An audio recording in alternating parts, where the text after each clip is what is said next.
ಓಂ ಶ್ರೀ ಗುರು ಬಸವಲಿಂಗಾಯ ನಮಃ. ನನ್ನೆಲ್ಲ ಪ್ರೀತಿಯ ವೀಕ್ಷಕರುಗಳಿಗೆ ವಚನಗಳು ವಿತ್ ಮುಗುಳುನಗೆ ಚಾನಲ್ಗೆ ಆತ್ಮೀಯವಾದ ಸ್ವಾಗತ. ಸ್ನೇಹಿತರೆ, ನಮ್ಮ ಜೀವನದಲ್ಲಿ ಕೆಲವೊಮ್ಮೆ ನಾವು ದೊಡ್ಡವರಂತೆ ಕಾಣಲು ಪ್ರಯತ್ನ ಮಾಡ್ತೇವೆ. ಆದರೆ ಒಳಗೆ ನೋಡಿದರೆ ಅಹಂಕಾರ, ಅಜ್ಞಾನ, ತಪ್ಪು ಕಲ್ಪನೆಗಳು ತುಂಬಿರ್ತವೆ. ಜೀವನದಲ್ಲಿ ದೇವರನ್ನ ಹುಡುಕೋರು ತುಂಬ ಜನ ಇದ್ದಾರೆ, ಆದರೆ ದೇವರನ್ನ ನಿಜವಾಗಿ ಅನುಭವಿಸುವವರು ತುಂಬ ಕಡಿಮೆ. ಯಾಕೆಂದರೆ ದೇವರನ್ನ ನಾವು ತಪ್ಪು ಜಾಗದಲ್ಲಿ ಹುಡುಕ್ತಿದ್ದೇವೆ. ಈ ವಿಷಯವನ್ನು ತುಂಬ ಆಳವಾಗಿ ಹೇಳಿರುವಂತಹ ಶಿವಯೋಗಿ ಸಿದ್ದರಾಮೇಶ್ವರರ ಒಂದು ವಚನವನ್ನು ನೋಡೋಣ. ಈ ವಚನದಲ್ಲಿ ತುಂಬ ಅದ್ಭುತವಾದ ಸಂದೇಶವಿದೆ. ಭಕ್ತಿ ಎಂದರೇನು, ದೇವರನ್ನ ಕಾಣುವುದು ಹೇಗೆ, ಭಕ್ತರ ಮಹತ್ವವೇನು, ಇವೆಲ್ಲವನ್ನು ಕೂಡ ಹೇಳುವ ಒಂದು ಅದ್ಭುತವಾಗಿರ್ತಕ್ಕಂತಹ ವಚನ ಇದು. ಹಾಗಾದರೆ ಅಂತಹ ಒಂದು ವಚನವನ್ನ ನೋಡೋಣ ಸ್ನೇಹಿತರೆ.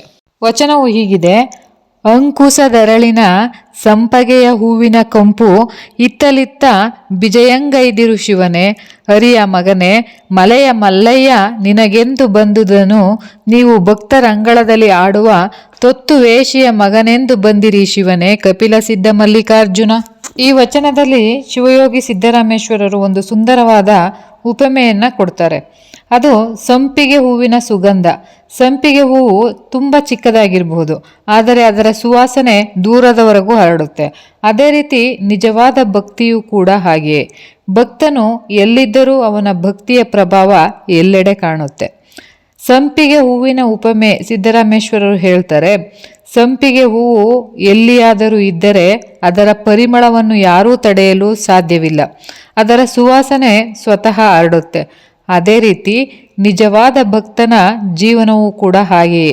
ಭಕ್ತನು ತನ್ನನ್ನು ತಾನೇ ಜಾಹೀರಾತು ಮಾಡಿಕೊಳ್ಳುವುದಿಲ್ಲ, ಆದರೆ ಅವನ ನಡೆ, ನುಡಿ, ಅವನ ಮಾತು, ಅವನ ಪ್ರೀತಿ ಇವೆಲ್ಲವನ್ನ ಕೂಡ ನೋಡಿದಾಗ ಅವನು ದೇವರಿಗೆ ಹತ್ತಿರ ಇರುವ ವ್ಯಕ್ತಿ ಎಂದು ತಿಳಿಯುತ್ತೆ. ಇನ್ನು ದೇವರನ್ನು ಹುಡುಕುವ ಮಾರ್ಗ, ನಾವು ಸಾಮಾನ್ಯವಾಗಿ ದೇವರನ್ನು ಹುಡುಕುವಾಗ ದೊಡ್ಡ ದೊಡ್ಡ ವಿಧಾನಗಳನ್ನು ಹುಡುಕ್ತೇವೆ. ಆದರೆ ಶರಣರು ಹೇಳಿದ ಮಾರ್ಗ ತುಂಬ ಸರಳ. ಅದು ಭಕ್ತಿ ಮತ್ತು ವಿನಯ. ಭಕ್ತಿ ಇದ್ದರೆ ದೇವರು ಹತ್ತಿರ ಬರ್ತಾನೆ, ಅಹಂಕಾರ ಇದ್ದರೆ ದೇವರು ದೂರ ಹೋಗ್ತಾನೆ ಅಂತ. ಇನ್ನು ಭಕ್ತರ ಸಂಘದ ಮಹತ್ವ ಅಂದರೆ ಈ ವಚನದಲ್ಲಿ ಮತ್ತೊಂದು ದೊಡ್ಡ ವಿಷಯ ಇದೆ ನೋಡಿ, ಅದು ಭಕ್ತರ ಸಂಘ. ಸಿದ್ದರಾಮೇಶ್ವರರು ಹೇಳ್ತಾರೆ, ದೇವರು ಭಕ್ತರ ನಡುವೆ ಆಟವಾಡುವಂತೆ ಕಾಣ್ತಾನೆ.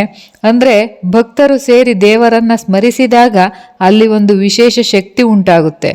ಅಲ್ಲಿ ದೇವರ ಸಾನ್ನಿಧ್ಯ ಸ್ಪಷ್ಟವಾಗುತ್ತೆ. ಅಹಂಕಾರದ ಒಂದು ಅಪಾಯ. ಮಾನವನಿಗೆ ದೊಡ್ಡ ಶತ್ರು ಅಂದರೆ ಅಹಂಕಾರ.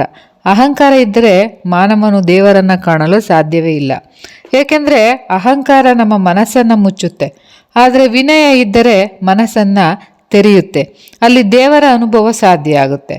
ಉದಾಹರಣೆ ಹೇಳಬೇಕಂದ್ರೆ, ಒಬ್ಬ ಮನುಷ್ಯ ದೇವಸ್ಥಾನಕ್ಕೆ ಹೋಗ್ತಾನೆ, ಅವನು ಸಾವಿರಾರು ರೂಪಾಯಿಯನ್ನ ದಾನ ಮಾಡ್ತಾನೆ, ಆದರೆ ಅವನ ಮನಸ್ಸಿನಲ್ಲಿ ದ್ವೇಷ ಇದ್ದರೆ ಅವನು ದೇವರಿಗೆ ಹತ್ತಿರವಾಗುವುದಿಲ್ಲ. ಮತ್ತೊಬ್ಬ ವ್ಯಕ್ತಿ ಸಾಧಾರಣವಾಗಿ ದೇವರನ್ನ ಸ್ಮರಿಸ್ತಾನೆ, ಅವನು ಎಲ್ಲರಿಗೂ ಸಹಾಯ ಮಾಡ್ತಾನೆ, ಅವನು ವಿನಯದಿಂದ ಬದುಕ್ತಾನೆ, ಅವನೇ ದೇವರಿಗೆ ಹತ್ತಿರ ಆಗೋದು. ನಿಜವಾದ ಭಕ್ತಿ ಅಂದ್ರೇನು? ನಿಜವಾದ ಭಕ್ತಿ ಅಂದರೆ ಕೇವಲ ಪೂಜೆ ಮಾಡುವುದಲ್ಲ. ನಿಜವಾದ ಭಕ್ತಿ ಅಂದರೆ ಜೀವನದಲ್ಲಿ ಒಳ್ಳೆಯತನದಿಂದ ಬದುಕುವುದು, ಪ್ರತಿಯೊಬ್ಬ ವ್ಯಕ್ತಿಯಲ್ಲಿ ದೇವರನ್ನ ಕಾಣುವುದು. ಇದು ಶರಣರು ಹೇಳಿದ ಮಾರ್ಗ. ಈ ವಚನದ ಆಳವಾದ ಸಂದೇಶ, ಈ ವಚನ ನಮಗೆ ಹೇಳುವುದೇನೆಂದರೆ, ದೇವರನ್ನ ಹೊರಗೆ ಹುಡುಕಬೇಡಿ, ಮನಸ್ಸಿನಲ್ಲಿ ಹುಡುಕಿ. ಭಕ್ತರ ಸಂಘದಲ್ಲಿ ಇರಿ, ಅಲ್ಲಿ ದೇವರ ಅನುಭವ ಸಿಗುತ್ತೆ. ಸಿದ್ದರಾಮೇಶ್ವರರ ಈ ವಚನ ಇಂದಿನ ಜೀವನಕ್ಕೆ ಹೇಗೆ ನಮಗೆ ಪಾಠ ಆಗುತ್ತೆ ಅಂದರೆ, ಇಂದು ನಾವು ತುಂಬ ಬ್ಯುಸಿ ಜೀವನವನ್ನು ನಡೆಸ್ತಿದ್ದೇವೆ. ಹಣ, ಹೆಸರು, ಅಧಿಕಾರ ಇವುಗಳ ಹಿಂದೆ ಓಡ್ತಾ ಇರ್ತೀವಿ, ಆದರೆ ಮನಸ್ಸಿನ ಶಾಂತಿಯನ್ನೇ ಮರೆತು ಬಿಟ್ಟಿರ್ತೀವಿ. ಸಿದ್ದರಾಮೇಶ್ವರರು ಹೇಳುವ ಸಂದೇಶ ಏನಂದರೆ, ಭಕ್ತಿ ಮತ್ತು ವಿನಯ ಇದ್ದರೆ ಜೀವನದಲ್ಲಿ ನಿಜವಾದ ಸಂತೋಷ ಸಿಗುತ್ತೆ ಅಂತ. ಶಿವಯೋಗಿ ಸಿದ್ದರಾಮೇಶ್ವರರ ಈ ವಚನ ನಮಗೆ ಒಂದು ಸುಂದರ ಒಂದು ಮಾರ್ಗ ತೋರಿಸುತ್ತೆ. ಅದು ಭಕ್ತಿಯ ಮಾರ್ಗವನ್ನು ತೋರಿಸುತ್ತೆ. ಭಕ್ತಿಯ ಮೂಲಕ ಮಾನವನು ದೇವರನ್ನ ಅನುಭವಿಸಬಹುದು ಅಂತ. ಸ್ನೇಹಿತರೆ, ಮತ್ತಷ್ಟು ಬಸವಣ್ಣನವರ ಮತ್ತು ಶರಣರ ವಚನಗಳನ್ನ ಮತ್ತು ವಚನಗಳ ಅರ್ಥವನ್ನ ತಿಳಿಯಲು ನಮ್ಮ ಚಾನೆಲ್ ಅನ್ನ ಪ್ರೋತ್ಸಾಹಿಸಿ ಅಂತ ಹೇಳ್ತಾ, ಮತ್ತೆ ಮುಂದಿನ ವಿಡಿಯೋದಲ್ಲಿ ಇನ್ನೂ ಹೆಚ್ಚಿನ ಒಂದು ವಚನಗಳು ಮತ್ತು ಅದರ ಭಾವಾರ್ಥಗಳೊಂದಿಗೆ ಸಿಗುವೆ. ಎಲ್ಲರಿಗೂ ಕೂಡ ಶರಣಾರ್ಥಿಗಳು.